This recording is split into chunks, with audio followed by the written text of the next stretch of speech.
all sorts of cheers in this project. Oh dear.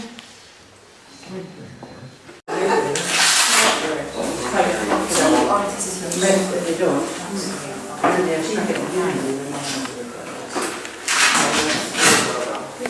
Now non-steam.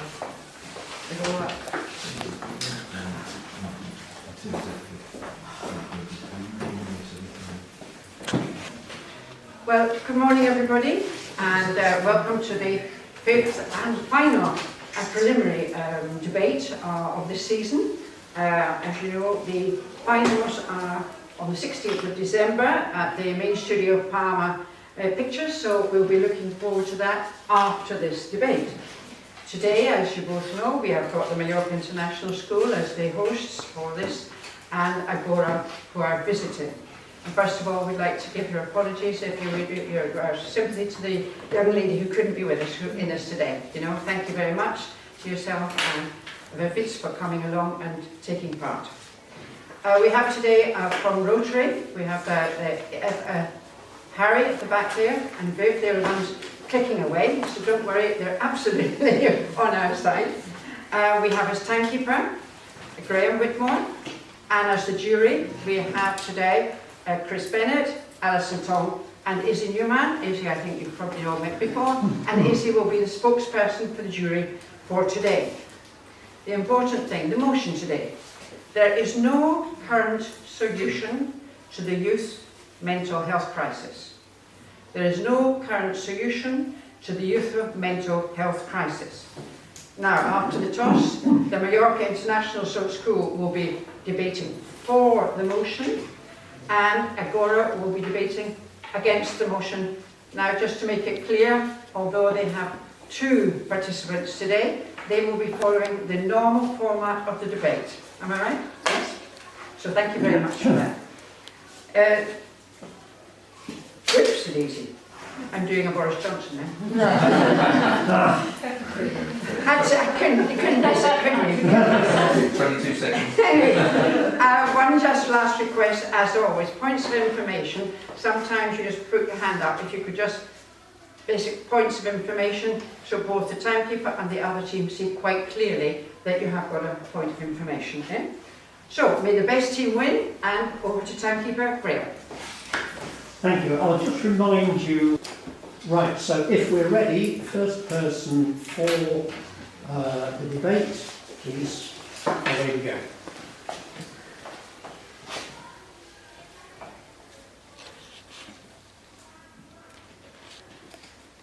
Good morning, honourable judges, distinguished guests, teachers and students.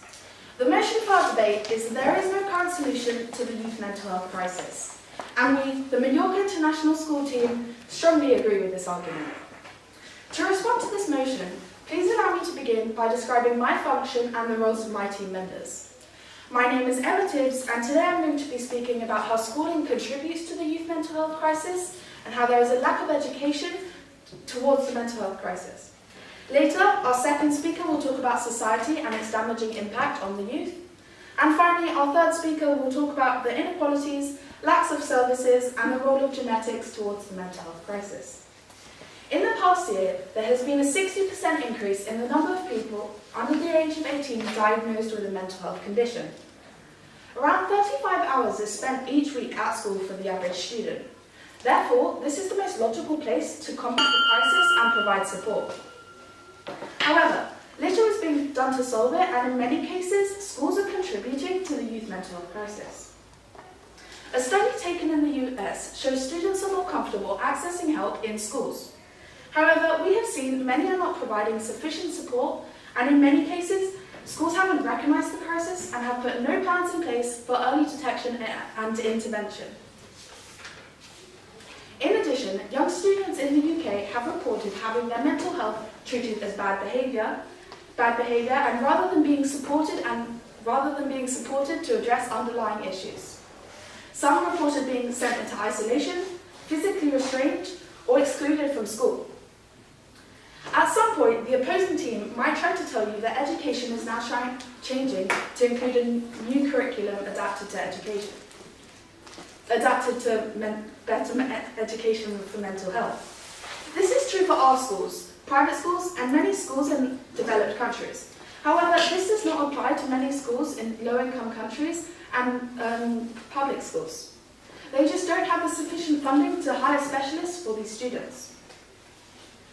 Ms. Hiller, a CBT therapist for the NHS, explained to us that it is vital schools have education plans, counsellors, and experts who have the knowledge and enthusiasm to deal with the crisis. Unfortunately, due to the amount this would cost to put in place, many young children will never get the help they need and deserve. Now on to my second point. Not only is schooling not providing enough education, it is part of what is driving the crisis. Research shows that academic stress decreases well-being and the likelihood of developing anxiety and depression. Additionally, students who have academic stress tend to do worse in school. 96% of young people surveyed across England reported that their mental health affected their schoolwork. This shows how stress can keep a child from doing as well as they could. So overall, unless league tables are abolished and the way students are assessed is changed, there will always be too much pressure placed on students, which negatively impacts their mental health. We have all felt this pressure, and many of us have developed stress, anxiety, and other mental health issues that could have been solved if schools just provided enough support. However, due to the lack of knowledge, insignificant amount of funding that governments provide, there will always be too much pressure placed on children, and there will always be a problem. So, honourable judges, timekeeper, audience members, and members of the opposing team. In conclusion, as you can see, there is no current solution or strong enough solution that is combating the youth mental health crisis in education. Thank you.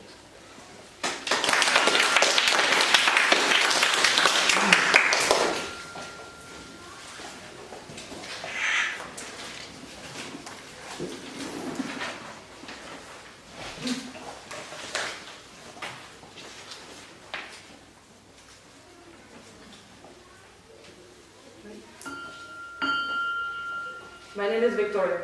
I'm 16 years old. You may see this as the sweet 16 age, but the reality is different.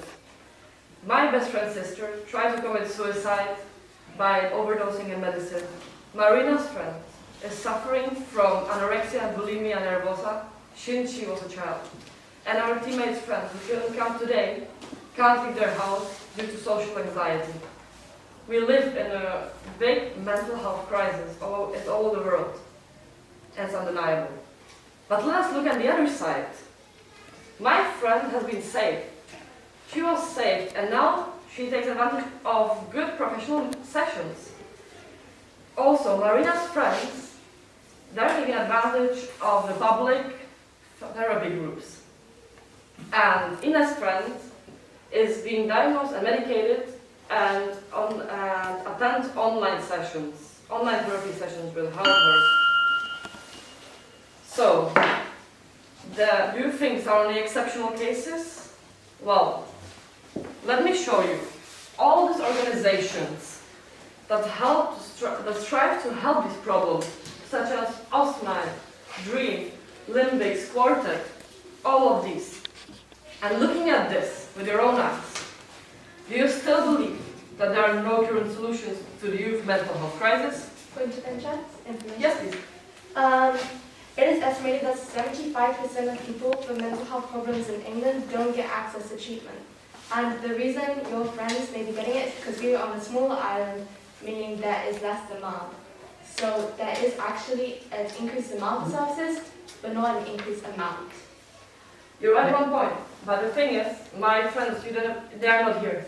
My friends are also in Germany, in Russia, and Ina's friends is in France. And they get the access. You're probably talking about Spain or England, especially you're talking about England. You're talking about the world in here, and in the world there is actually more access. My teammates will provide more evidence for it later. Thank you.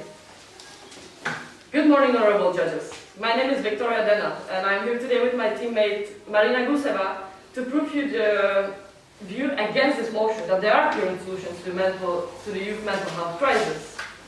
As you have seen with your own eyes, there are solutions, and not only one.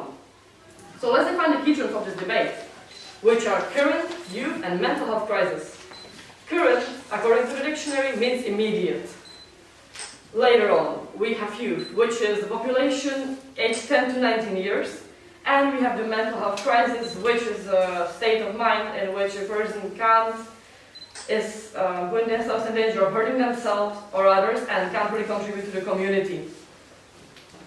Now, having this presented, let the debate begin.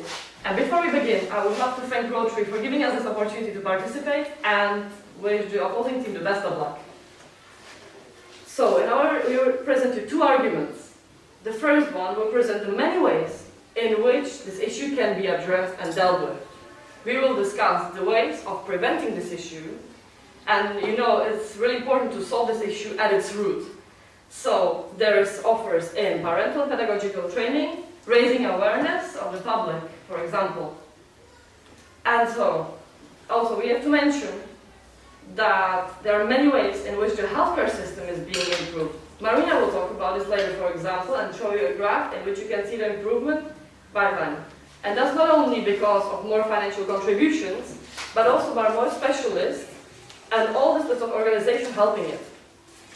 Our second argument will focus on the solution from a slightly different perspective. It will focus on the way the progress in the scientific community contributes to the issue.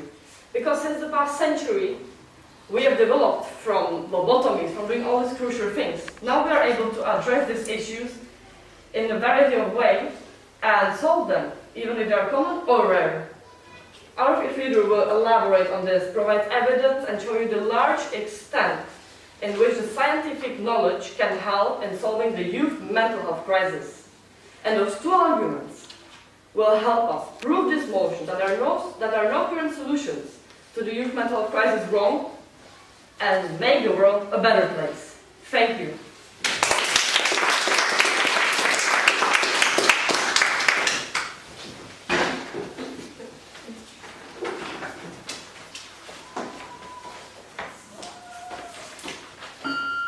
Good morning.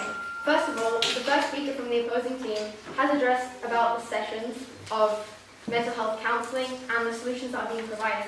However, many countries, like our first speaker has addressed, do not have the needs to do this, do not have the means to do this, the money, the funding to provide these sessions for many countries and many people in the world.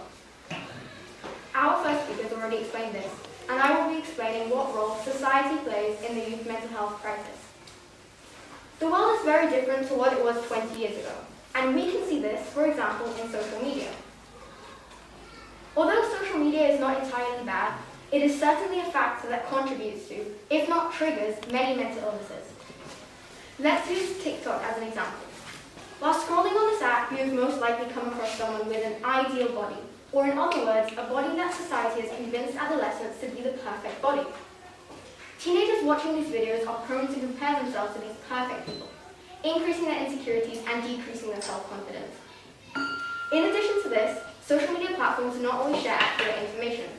Although many platforms such as Instagram have a filter for false information, there are many posts portraying mental illnesses as nothing more than jokes or personality traits. Let me give you an example of this. Someone posts a picture of their study notes and the caption says, "Wow, I'm so OCD about my notes." Someone reading it might think, "I like my notes to be neat, so does that mean that I have OCD?" They will then convince themselves that they have OCD and go and seek help. The waiting time for social care and therapists in the UK is 1 to 2 years. People with mental health issues that are worsening over time have to wait 1 to 2 years to receive help. Point of information. Yes. You're bringing up social media. Well, what do you think about certain communities on social media that gather people together that struggle with the same mental issue, which actually results very helpful to combat those issues and helps teenagers find supports among themselves? Well, of course, there are communities such as that are very inclusive to people with mental health issues. However, many posts, for example, with these perfect people, have hate comments underneath because it doesn't fit the normal anymore. So there's a lot more hate also in social media, as well as awareness. Suicide rates among youth increased by over 30% between 2014 and 2017. With a 30% increase still rising to this day, it seems highly unlikely that there is a current solution to this mental health crisis. Now on to my second point. Although many believe the current pandemics have been beneficial for people with anxiety and depression, it has actually had many negative impacts. Once children enter adolescence, they begin to differentiate from their family, often making their friends the most important source of social support. During the pandemic, these relationships were cut to a minimum, often resulting in the development of further mental illnesses. Early detection plays a huge role in treating mental illnesses. It is very hard to detect a mental illness when there are less people around to notice changes in behavior and manner. This often leads to mental illnesses staying undetected, therefore increasing the duration of untreated illness. The longer this period, the more severe the illness is and the harder it is to treat. Finally, let's move on to my third point. Many adolescents with severe mental health problems do not ask for urgent help, even if they need it. This can be for multiple reasons, one of which being that they feel they are wasting others' time, and another being that they just do not want to admit, even to themselves, that they are in need of serious help. Although many teenagers do not ask for help because of reasons that they themselves put into place, it might also be the child's parents.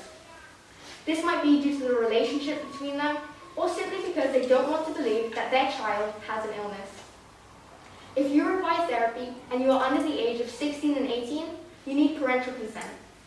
So, judges, distinguished guests, audience members, and members of the opposing team, in conclusion, we believe that there is no current solution to the youth mental health crisis due to social media causing insecurities and spreading false information, the pandemic limiting social support and increasing the duration of untreated illness, and finally, the teenagers themselves not wanting to admit that they are in need of serious help.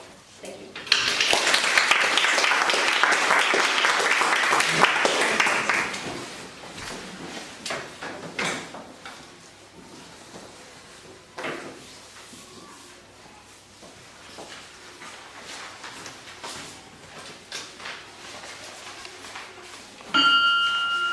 Good morning, everybody. My name is Marina Gustava, and I'm here today with my teammate Victoria, representing Agora Portals against the motion of today's debate.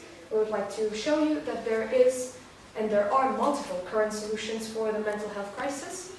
I would like to start doing that by addressing some of the points that the opposing team has brought up, by explaining more specifically why we believe that some of those arguments, although they might be true, are less significant than the evidence that we have brought with us, and maybe even slightly irrelevant or not perfect examples to represent the real situation.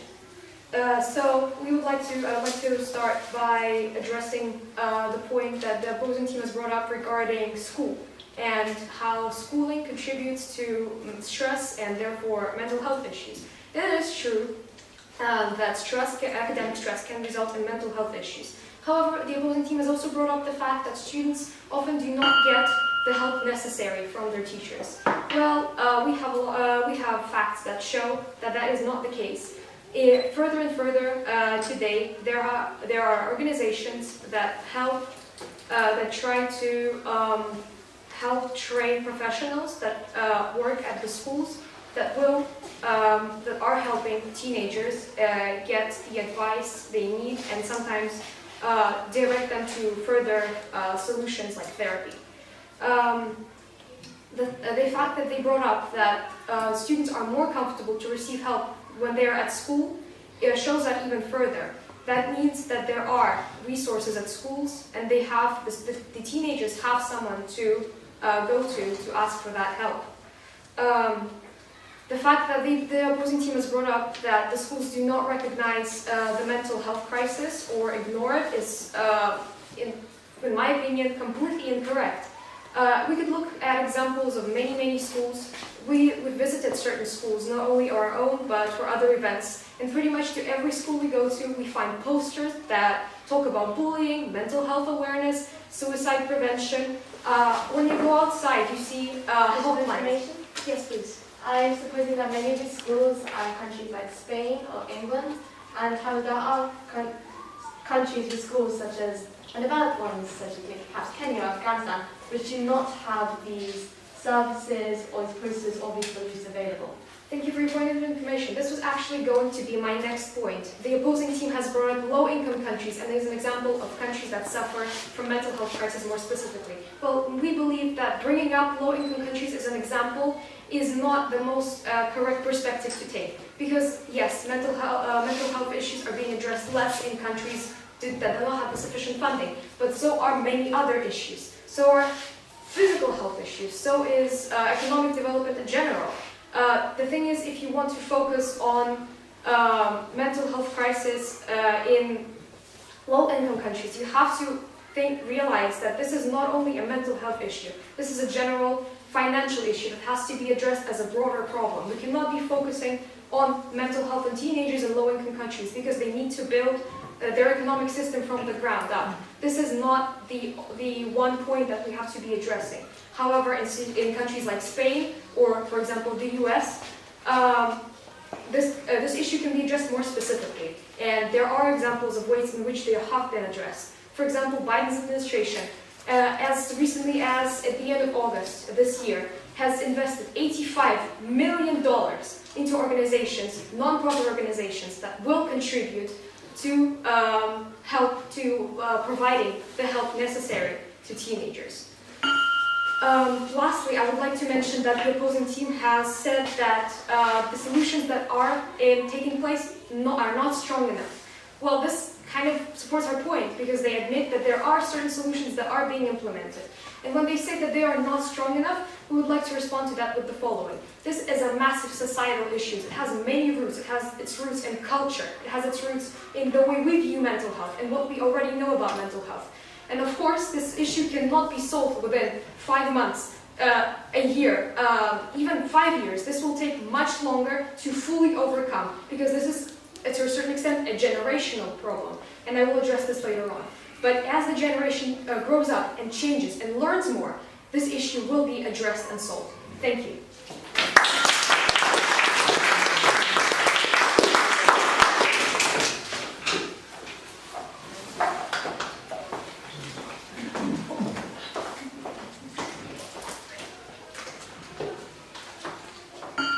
Good morning. My name is Lisa, and I would first like to address some points made by the opposing team. The first speaker said that the term current means immediate, and yet the second speaker said that this crisis cannot be solved possibly within even the next 5 years. This supports our point that there is no current solution.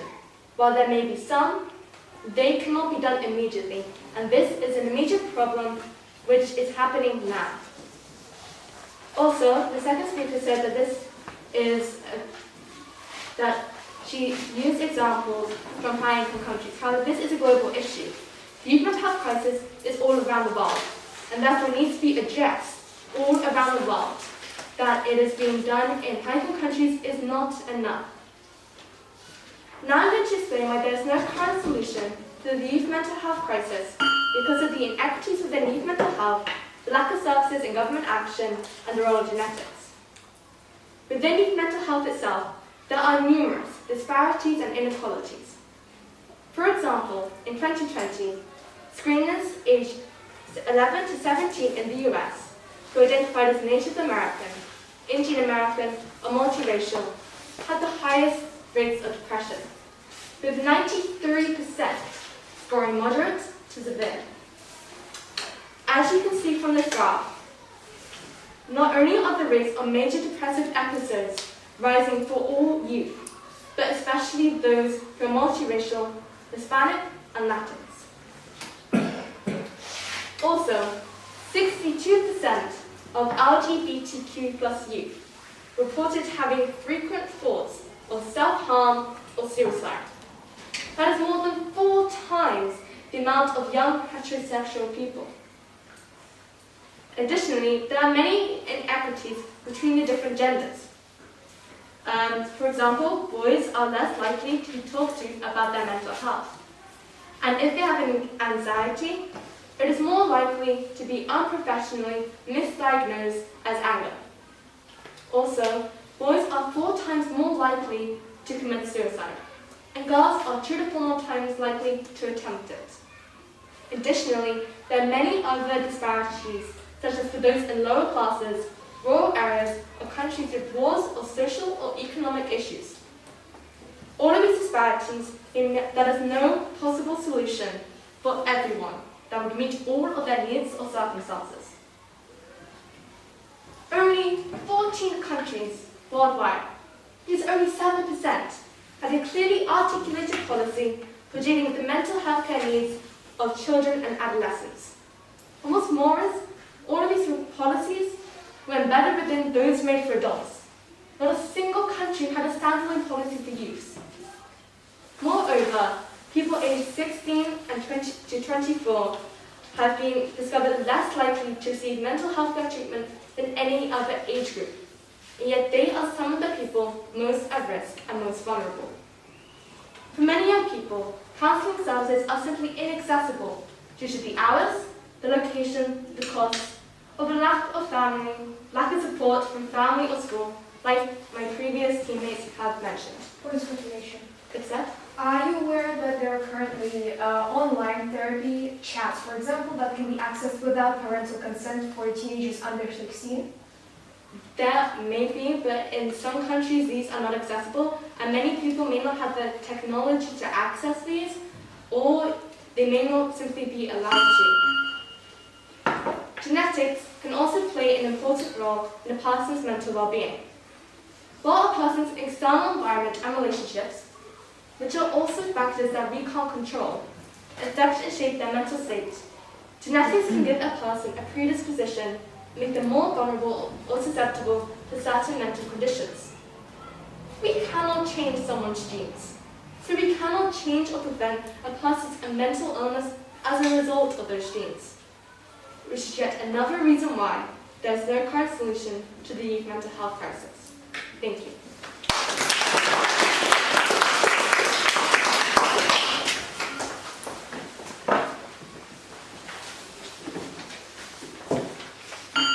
Alright, I would like to start off by again addressing certain points made by the opposing team, because we believe that some of them are either irrelevant or just not as strong as the arguments that we have been able to provide. So firstly, again, when it comes to the topic of low-income countries, which has been brought up in this debate multiple times, I would yet again like to repeat my initial point, that we believe that expecting low-income countries to be able to focus on a pinpointed issue such as the mental health crisis is simply impossible. We cannot expect low-income countries to be able to solve this crisis or to have the access to those solutions. But this is the case for many other issues such as famine, physical illnesses, etc. So again, that's why we believe that bringing up low-income countries in this debate is not a strong enough argument. Next, we would like to mention the graph that the opposing team has brought up, specifically talking about how race affects mental health issues. That is, of course, correct, that minorities are more likely to suffer from mental health issues. However, we would also like to bring up the fact that society is becoming more progressive and more accepting day by day. There is no reason for us to believe that racism or, let's say, bigotry in the society will be getting worse. On the contrary, we're seeing more and more progression day by day, more acceptance, which means that it is very likely that soon enough the race factor will reduce its importance when it will come to the increase in mental health, the increase in likelihood of having mental health issues. I would like to show you a graph, which might, at first, look like it supports the opposing team's point. You can clearly see that there are day by day, year by year, more and more teenagers suffering from major depressive episodes. However, I would like to show you the second part of this graph, which is the amount of people that are getting help. And you can clearly see that the trend follows and that the amount of people receive. Ask Agora to come up with 2 minutes summing up against the motion, please.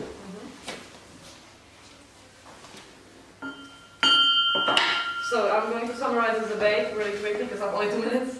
And as you know, the team in favor brought up the thing that there is no more education and that it's really low in schools.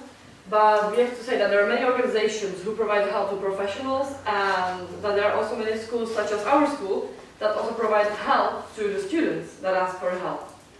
Then, later, they brought up low-income countries, which, as we said, were pretty irrelevant, because there are many more factors than only those factors we have here in our European developed countries that contribute to mental health problems.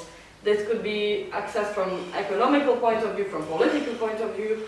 the general healthcare needs to be better there. First the physical health and then the mental health due to survival, of course, which is always the first thing you go for. The point of genetics we consider pretty much as a relevant argument, as Marina already explained, and later the social media negativity, which is a really good point. We also proved that there is positive and negative aspects and content on the internet, and it's the person's personal choice what they choose to see. If they choose to see this perfect body, or if they choose to see health. They choose themselves if they want to be mentally affected or mentally if they want to be healthy. So the current solutions are here. Maybe they don't advance as fast, but they are here. That's the point of this debate. There is online therapy, the healthcare is getting better, and there is more awareness risen in general. You of course can't expect this entire bubble of things, which is the mental health care problem, to be solved now and at the moment. But that doesn't mean at all that the solutions aren't there. Because as you know, I already showed you before, you've seen it with your own eyes. There are many solutions, there are many organizations providing solutions. Everybody look at us here. We are talking about this, and this is also contributing to the problem. So therefore we will prove this as there is a solution. Thank you again.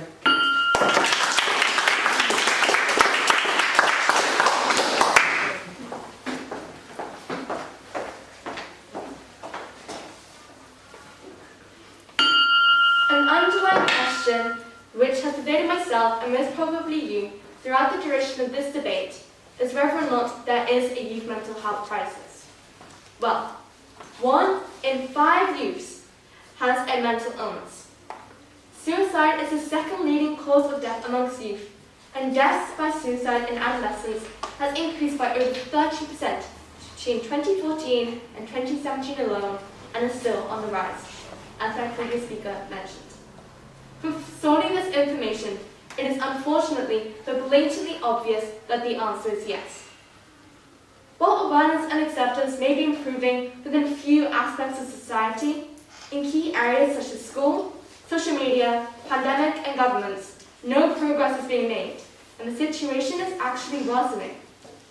It will take an entire world of radically different people with drastically different views, beliefs and methods to solve this crisis, and that is simply unrealistic and unattainable. Furthermore, even if we had the societal improvement and awareness, the government action and collaboration, and the necessary support and services, which we don't, and which we won't in any foreseeable immediate future, we still couldn't solve this crisis, because mental illnesses are mainly caused by a person's environment, relationships, and genetics. Things that aren't even in the realm of possibility to change, prevent, or control. Overall, we don't have the vital resources, services, societal situation, worldwide cooperation, or means in general to resolve this global issue. And that is why there is no current solution to the youth mental health crisis.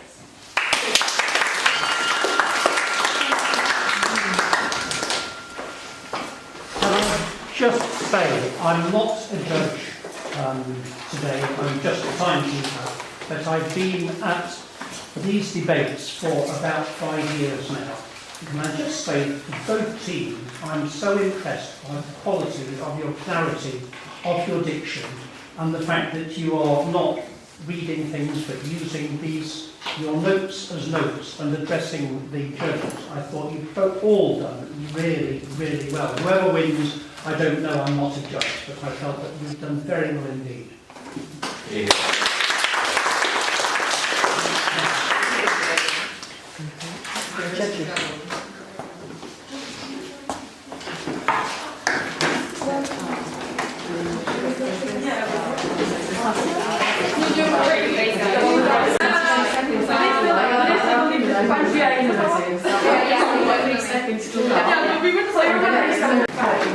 In the time we've been away, that has been another debate out there.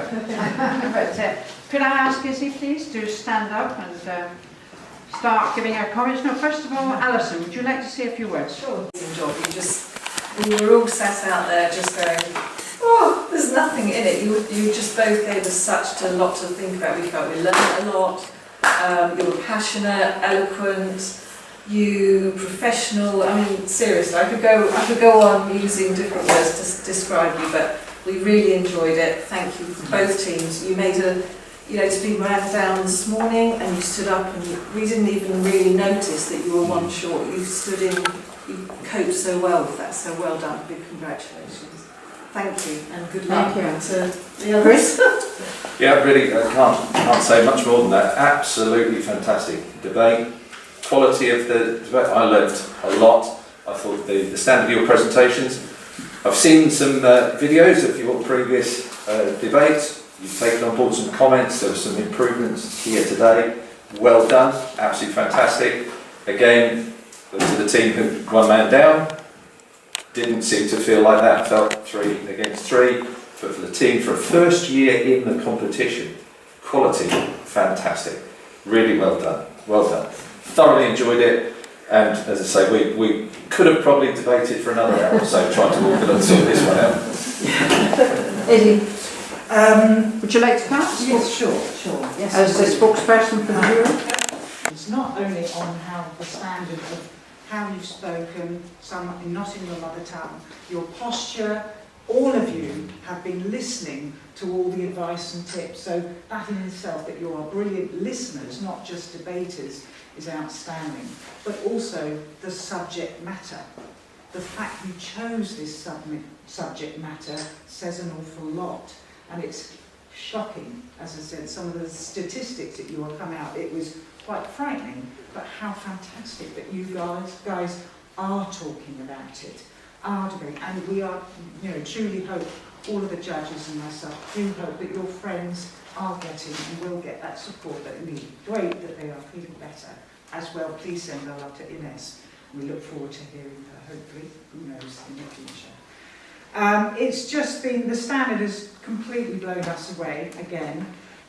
Use of graphs, everything, as I said, you've been given that, your hand movements, just the smallest gesture, it captivates us. Fantastic. One thing I will say about graphs is maybe just bring them a little bit closer, because there was so much detail, and it would look like she's got all that working, but I can't see it. So just a little note of something for the next time. And, well, what more can I say? I look forward to this every time I get asked to do this. And I've said it before, I'll say it one more time. It is such a comfort to know that we have such outstanding young people coming up to look after us oldies and take care of us. Just completely blown away. That, for me, has been the best debate I've been to so far, because it was a debate. Absolutely. Brilliant. Round of applause. Which leads us on how we could have, as Chris said, we didn't really have enough. We could have carried on ourselves debating on who to vote for the best debater by 1 point, and I mean 1 point, and that was still tug of war. We'd like to award the best debater to Mallorca.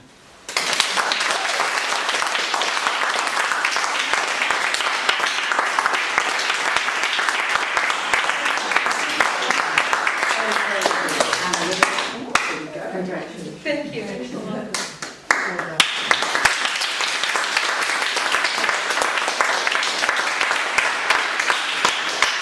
I think your passion in your speech, it actually, as much as it's passion, just watch the pace as well, because it is so, you are so passionate about it, which is outstanding, but because you're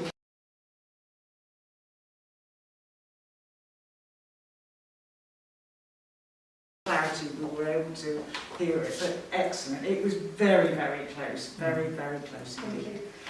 And now, leading on from that, again, their passion as a school and considering the situation, but that wasn't right. We did not know that there was a member missing. We would also like to award the best school to Agora.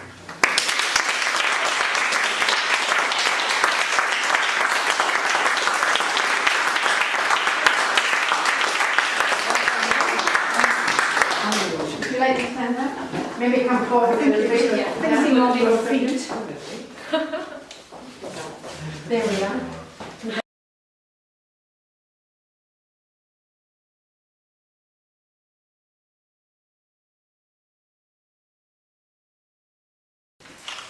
It was a very, very close call, I have to say. There were commiserations, but there are commiserations because you did outstanding as well. Very, very well. Thank you. Okay, here we go. Yeah. Glamorous.